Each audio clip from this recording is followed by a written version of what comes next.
Saat Teduh Antioquia hari ini, pencobaan untuk menguji iman. Bacaan hari ini diambil dari 1 Petrus 1 ayat 6 sampai 7. Bergembiralah akan hal itu, sekalipun sekarang ini kamu seketika harus berduka cita oleh berbagai-bagai pencobaan. Maksud semuanya itu ialah untuk membuktikan kemurnian imanmu yang jauh lebih tinggi nilainya daripada emas yang fana, yang diuji kemurniannya dengan api, sehingga kamu memperoleh puji-pujian dan kemuliaan dan kehormatan pada hari Yesus Kristus menyatakan dirinya. Untuk mendapatkan emas yang baik, maka diperlukan beberapa tahapan proses yang sering disebut sebagai proses pemurnian. Pertama, emas harus dilebur terlebih dahulu dengan api hingga meleleh. Lalu, emas akan dibentuk menjadi butiran-butiran, lalu diproses ke dalam larutan asam dan pengendap yang sudah dipanaskan untuk memisahkan partikel emas. Berikutnya, emas diuji kembali pada asam sehingga membentuk larutan. Kemudian emas dibersihkan dengan cara membilasnya dengan amonium. Terakhir, emas dicetak menjadi batangan. Begitu banyak proses yang harus dilalui untuk mendapatkan emas yang murni dan berharga.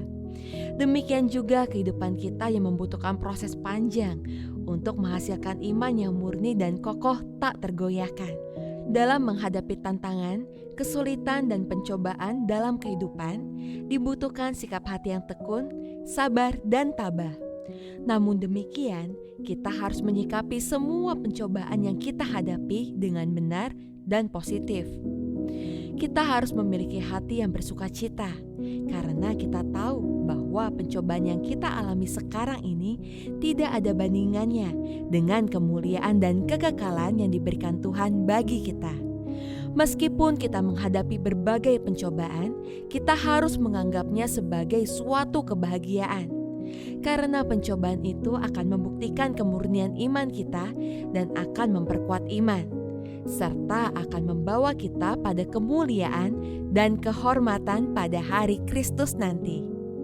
Saudara, kita bersyukur bahwa Kristus selalu menyertai kita dalam setiap pencobaan. Karena itu, bagaimana kita memandang pencobaan yang terjadi dalam kehidupan kita? Apakah kita memiliki sikap yang berbahagia dan tetap bertahan dalam iman ketika menghadapinya? Ingatlah, Tuhan mengizinkan semua itu untuk membawa kita kepada kesempurnaan. Jadi, ketika pencobaan terjadi, tetaplah bertahan dalam iman kepada Kristus. Mari kita berdoa.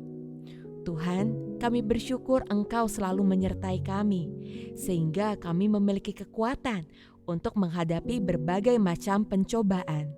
Kami tahu semua itu mendatangkan kebaikan bagi kami. Mampukanlah kami untuk selalu bersyukur dan dapat bertahan dalam iman kepada Kristus.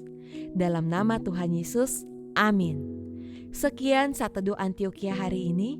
Tuhan Yesus memberkati.